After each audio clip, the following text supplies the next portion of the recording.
Kampala has an estimated daytime population of about 2 million, and most of these people have come to do all sorts of work, business, or to shop. However, the city has been known for being disorganized and messy. In a bid to enforce the rules that govern the city, KCCA officials have been accused of manhandling vendors illegally operating in the city center. There are also complaints of law enforcement officers confiscating people's merchandise. On Friday, the Prime Minister Robin Anabanja directed the authority to ensure that all enforcement officers wear body cameras.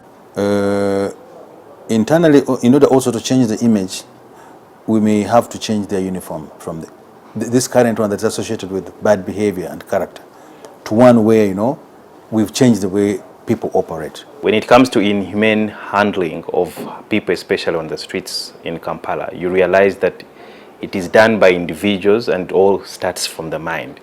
Even if there are body cameras, it won't stop them from doing what they were doing. How do you intend to deal with that? For the inhuman treatment, we're going to do more training. Training to ensure that people have a customer-focused approach to dealing with the offenders they're dealing with. Handle them in a humane way. Don't take away their property. Or if you take it away, make sure it is properly labeled and there's a process. Although there are new developments in town every day, there are complaints about delays by the KCCA physical department to approve construction plans, a weakness that breeds corruption. Now the Prime Minister wants this fixed immediately. She directed that we do away with the manual system. We use the online system, which is in place but has not been embraced so much by the public.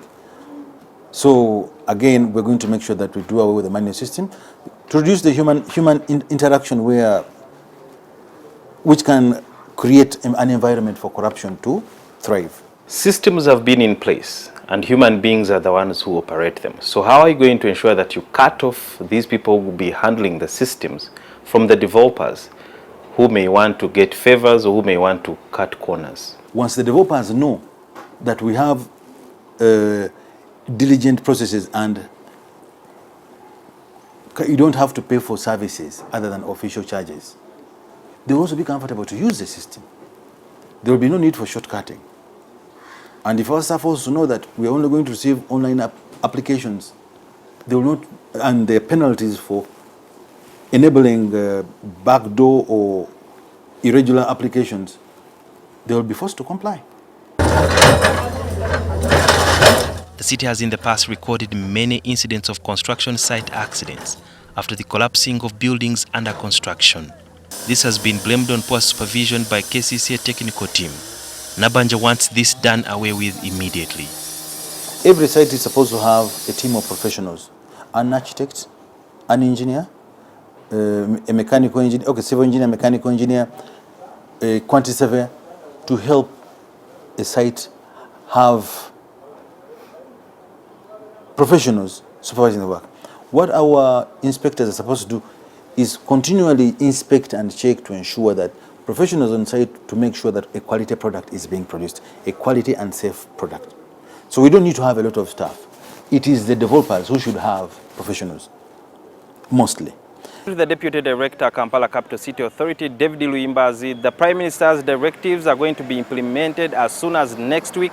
Now, what remains to be seen is whether these directives are going to be implemented to the latter. Sudhir Biarhanga, NTV, Kampala.